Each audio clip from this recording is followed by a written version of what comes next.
Alright.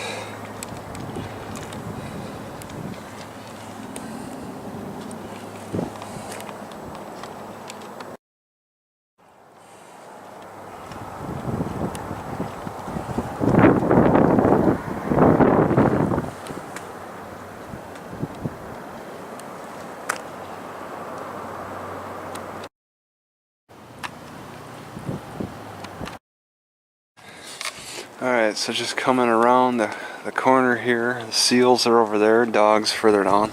I might want to go back.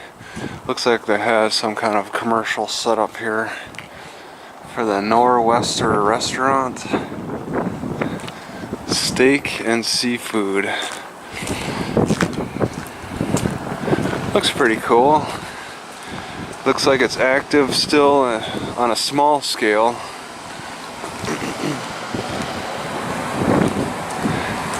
You got Jerry's Rogue Jets.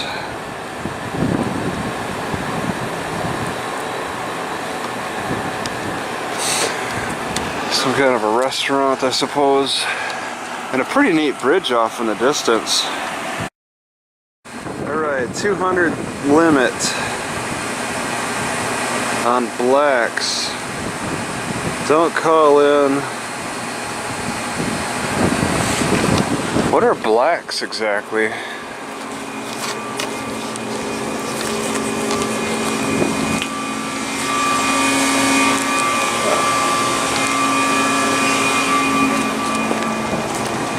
Here's another cafe.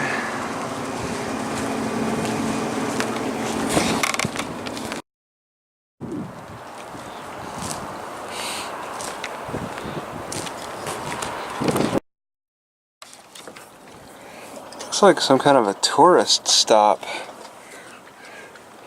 inside there.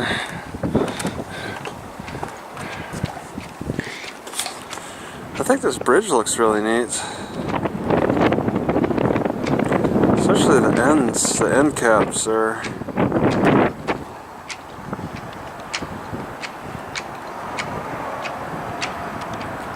Oh, a sign. So apparently they do some kind of a tour.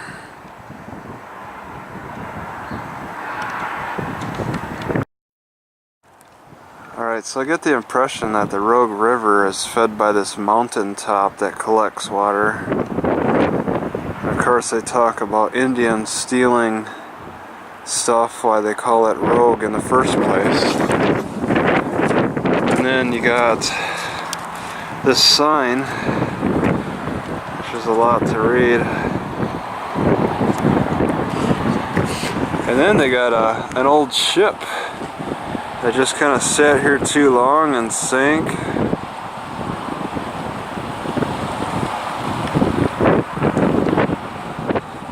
It's definitely sitting on the bottom, which isn't very far down.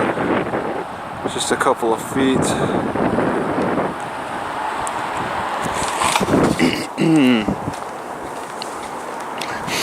So they put some effort in. Oh wow, there's even more reading on the other corner. It explains why that ship is sitting there. It's a historic place. They won't say why or how it crashed. Oh wait, there. I think they'll say hauling wool. Okay.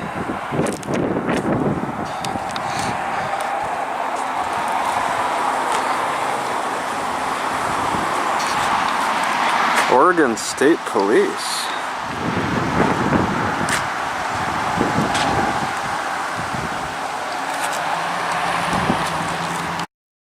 Apparently that boat on display looked like this in the early 90s. And then it sunk down a little bit.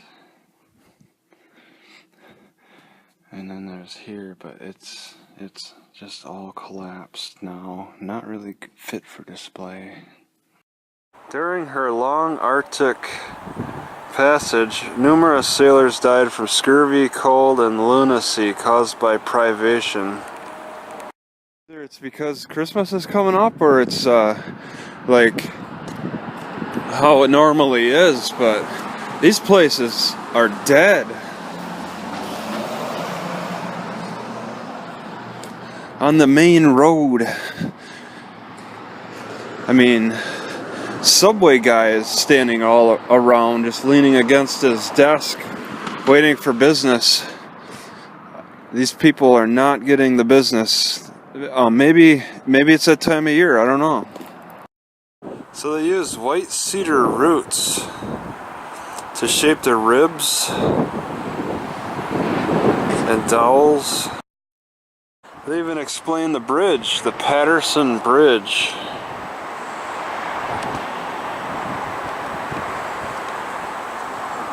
(1932).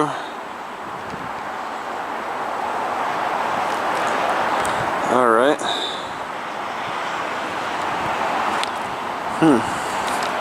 Right, so I've chosen to cook some pork, and I put some carrots in there. It turned a little bit.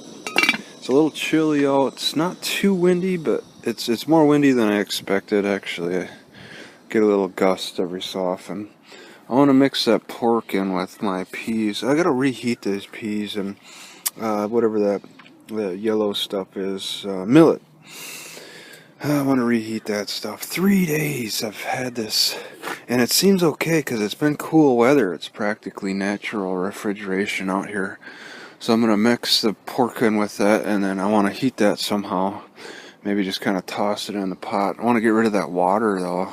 But I want to drink that water. I don't want to just dump it, because I know that carrots and pork properties will get into that water. Alright.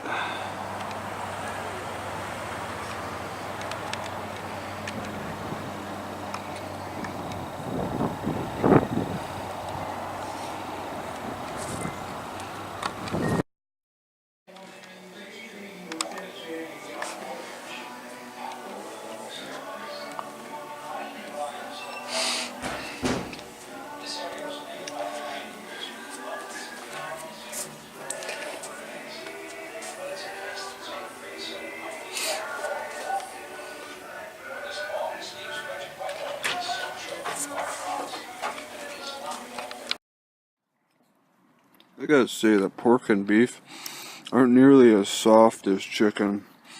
I have a feeling that this pork is probably going to give me some inflammation.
I'm really having a tough time eating millet and peas. This stuff is not very appetizing.